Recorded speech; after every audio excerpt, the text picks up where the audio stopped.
हमने दुनिया को और क्या क्या दिया है। सारी दुनिया में इस समय किसी को मैं पूछूं कि सबसे पहला हवाई जहाज किसने बनाया,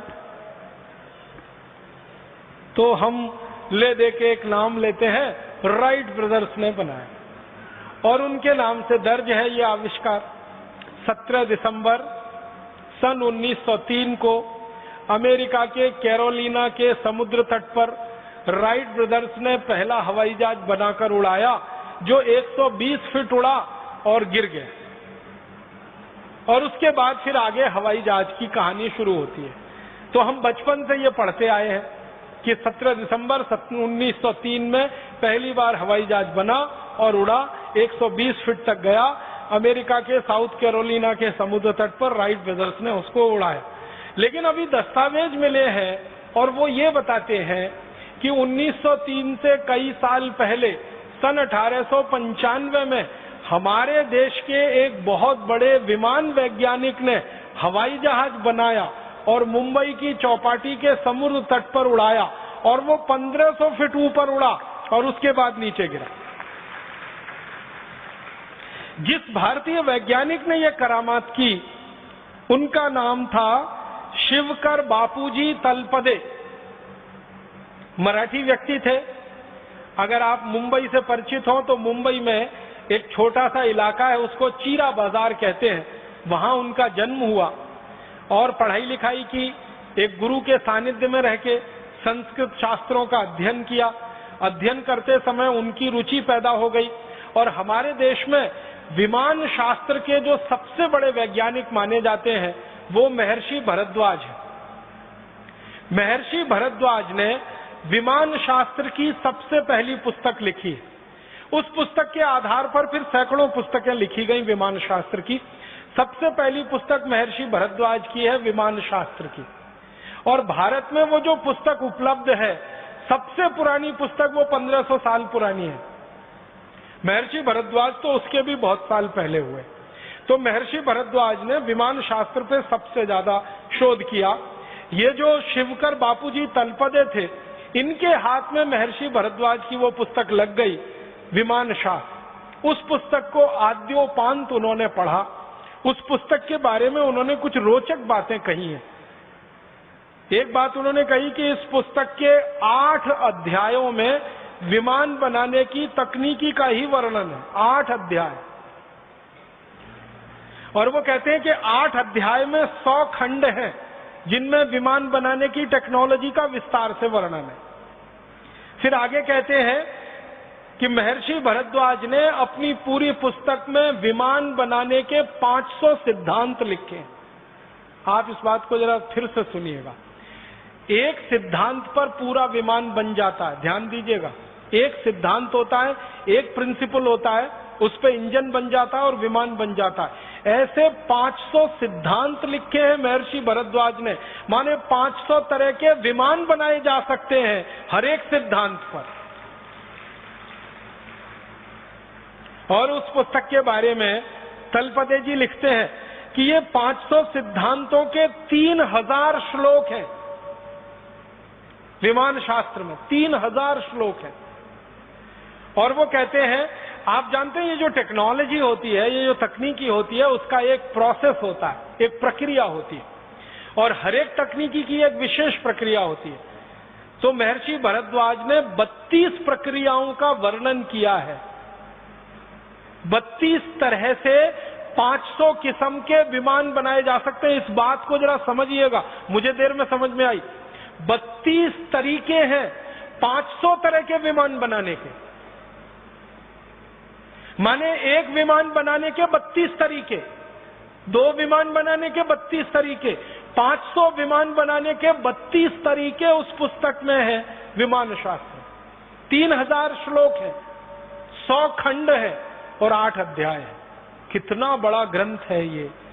इस ग्रंथ को शिवकर बापूजी तलपदे ने पढ़ा अपने विद्यार्थी जीवन से और पढ़ पढ़कर परीक्षण किए और परीक्षण करते करते 1895 में वो सफल हो गए और उन्होंने पहला विमान बना लिया। और उस विमान को बना लिया तो उन्होंने उसको उड़ाकर भी दिखाया और उसको देखने के लिए भारत के बड़े बड़े लोग गए। हमारे देश के उस समय के एक बड़े व्यक्ति हुआ करते थे, महादेव गोविंद रानाडे, जो अंग्रेजी न्याय व्यवस्था में जज की हैसियत से काम किया करते थे मुंबई हाई कोर्ट में। तो रानाडे जी गए उसको देखने के लिए। बड़ोदरा के एक बड़े राजा हुआ करते थे गायकवाड़ करके, वो गए उस विमान को देखने के लिए। ऐसे बीसियों बड़े लोगों के सामने और हजारों लोगों की उपस्थिति में शिवकर बापूजी तलपदे ने अपना विमान उड़ाया। और हैरानी की बात यह थी कि उस विमान को उन्होंने उड़ाया, उसमें खुद नहीं बैठे, बिना चालक के उड़ा दिया उसको।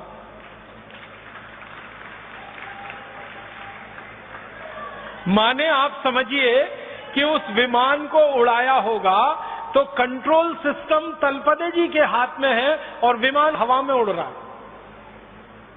और ये बात 1895 में हो रही है, आज की दुनिया की बात नहीं हो रही। और उस विमान को उड़ाते उड़ाते 1500 फीट तक वो लेके गए। फिर उसके बाद उन्होंने उसको उतारा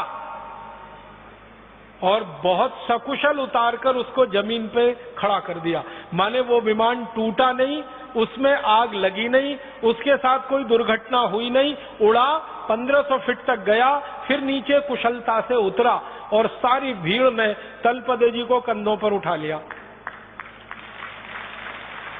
महाराजा गायकवाड़ ने उनके लिए इनाम की घोषणा की, एक जागीर उनके लिए घोषणा कर दी कि ये पूरी जागीर इनको दूंगा। और गोविंद रानाडे जी जो थे वहां पर, उन्होंने घोषणाएं की, बड़े बड़े लोगों ने घोषणाएं की। तलपदे जी का ये कहना था कि मैं ऐसे कई विमान बना सकता हूं, मुझे पैसे की कुछ जरूरत है, आर्थिक रूप से मेरी अच्छी स्थिति नहीं है। तो लोगों ने इतना पैसा इकट्ठा करने की घोषणा की कि आगे तो उनको कोई जरूरत नहीं थी। लेकिन तभी उनके साथ एक धोखा हुआ। धोखा क्या हुआ? अंग्रेजों की एक कंपनी थी, उसका नाम था रैली ब्रदर्स करके। वो आई उनके पास, तलपदे जी के पास, और तलपदे जी को कहा कि ये जो विमान आपने बनाया है इसका ड्राइंग हमें दे दीजिए। तलपदे जी ने कहा कि उसका कारण बताइए। तो उन्होंने कहा कि हम आपकी मदद करना चाहते हैं, आपने ये जो आविष्कार किया है इसको सारी दुनिया के सामने लाना चाहते हैं, आपके पास पैसे की बहुत कमी है, हमारी कंपनी काफी पैसा इस काम में लगा सकती है, लिहाजा हमारे साथ आप समझौता कर लीजिए और इस विमान की डिजाइन दे दीजिए। तलपदे जी भोले भाले सीधे साधे आदमी मान गए और कंपनी के साथ उन्होंने एक समझौता कर लिया। उस समझौते में रैली ब्रदर्स जो कंपनी थी, इसने क्या किया, पूरा विमान का मॉडल उनसे ले लिया और ड्राइंग ले ली, डिजाइन ले ली, और उसको लेकर ये कंपनी लंदन चली गई। और लंदन के बाद उस समझौते को वो कंपनी भूल गई और वही ड्राइंग और वही डिजाइन फिर अमेरिका पहुंच गई। फिर अमेरिका में राइट ब्रदर्स के हाथ में आ गई। फिर राइट ब्रदर्स ने वो विमान बना के अपने नाम से सारी दुनिया में रजिस्टर करा लिया और तलपदे जी का नाम सारी दुनिया भूल गई। तलपदे जी की गलती क्या थी? उनको चालाकी नहीं आती थी, ज्ञान तो बहुत था उनके पास। ये भारत वाली सबसे बड़ी जो समस्या मुझे समझ में आई है 12-15 साल में, कि हमको सब ज्ञान आता है, सब तकनीकी आती है, सब आता है, चालाकी नहीं आती। एक वो गाना है ना, सब कुछ सीखा हमने ना सीखी होशियारी, ये भारतवासियों पे फिट है बिल्कुल। और ये अंग्रेजों को और अमरीकियों को कुछ नहीं आता, सिर्फ चालाकी आती है। उनके पास ना ज्ञान है, ना उनके पास कोई आधार है, उनको एक ही चीज आती है, चालाकी। और चालाकी में वो नंबर 1 है। किसी का दुनिया में कुछ भी नया मिले, उसकी चालाकी करके अपने पास ले लो और अपने नाम से उसको प्रकाशित कर दो। ये हुआ। शिवकर बापूजी तलपदे ने 1895 में बनाया हुआ विमान सारी दुनिया के सामने अब ये घोषित करता है कि विमान सबसे पहले अमरीकी ब्रदर्स राइट ब्रदर्स ने बनाया, 1903 में बनाया, 17 दिसंबर को दिखा। उससे कई साल पहले, अगर आप साल ही जोड़ेंगे तो कम से कम 8 साल पहले भारत में विमान बन चुका था और सारे देश के सामने वो दिखाया जा चुका था। अब हमें इस बात के लिए लड़ाई करनी है अमरीकियों से और यूरोपियन लोगों से कि ये तो हमारे नाम ही दर्ज होना चाहिए। और रैली ब्रदर्स कंपनी ने जो बेईमानी और बदमाशी की थी समझौते के बाद, उसका उस कंपनी को हर्जाना देना चाहिए, क्योंकि समझौता करने के बाद बेईमानी की थी।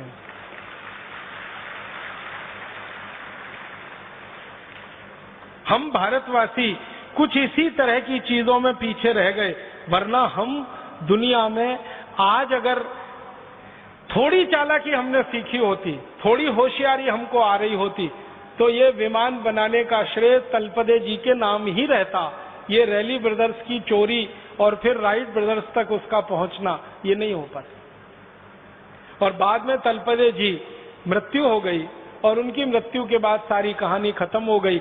उनकी तो मृत्यु के बारे में भी शंका है, उनकी हत्या की गई और दर्ज कर दिया गया कि उनकी मृत्यु हो गई। और ऐसे व्यक्ति की हत्या करना बहुत स्वाभाविक है जिसके नाम दुनिया में इतना बड़ा आविष्कार होने की संभावना हो, बहुत स्वाभाविक है। तो अगर हम फिर से वो पुराने दस्तावेज ढूंढें, खोलें और फाइल को फिर से देखें तो पता चल जाएगा और दूध का दूध पानी का पानी सारा सच दुनिया के सामने आ जाए। हम चाहते हैं कि भारत स्वाभिमान इस काम को अपने हाथ में ले और तलपदे जी की हत्या की जांच हो फिर से, और उनके द्वारा किए गए आविष्कार को सारी दुनिया में मान्यता मिले कि राइट ब्रदर से 8 साल पहले किसी भारतवासी ने विमान बनाया और सारी दुनिया में उड़ाया। और एक दो छोटी बातें बताता हूं हमने जो दुनिया को दी हैं। मैं थोड़ा खगोल शास्त्र के विषय में आपसे बात करना चाहता हूं। हम खगोल शास्त्र के बारे में कोई भी ज्ञान, जैसे सौर मंडल है, सूरज है, पृथ्वी है, सूर्य के बहुत सारे ग्रह हैं, ग्रहों के बहुत सारे उपग्रह हैं, इन सब के बारे में जो भी ज्ञान पाते हैं या हमने जो पढ़ा है बचपन से, तो दो ही नाम हम जानते हैं, एक तो कॉपरनिकस और दूसरा गैलीलियो। पृथ्वी है, सूर्य है, पृथ्वी और सूर्य के बीच में कोई दूरी है, पृथ्वी और सूर्य के बीच में कोई आकर्षण है, पृथ्वी और सूर्य के अलावा दूसरे ग्रहों के आपस के कोई आकर्षण है, ये सारा ज्ञान हम दो ही लोगों के नाम से पढ़ते हैं। आपको याद होगा, एक तो कॉपरनिकस, दूसरा गैलीलियो। कॉपरनिकस के ज्ञान के आधार पर हम पढ़ते हैं पृथ्वी सूर्य के चारों तरफ चक्कर लगाती है, पृथ्वी अपनी धुरी पर भी घूमती है, सूर्य के चारों तरफ भी घूमती है। अपनी धुरी पर घूमने से ये होता है, सूर्य के चारों तरफ घूमने से ये होता है। ये सब बचपन से हम पढ़ते आए कॉपरनिकस के नाम से या तो गैलीलियो के नाम से। अभी पता चल रहा है वो ये कि कॉपरनिकस और गैलीलियो तो पैदा भी नहीं हुए थे, उसके हजारों साल पहले ये ज्ञान और ये सूत्र और ये सिद्धांत भारत के सामने प्रस्तुत किए थे एक महान व्यक्ति, उनका नाम था महर्षि आर्यभट्ट।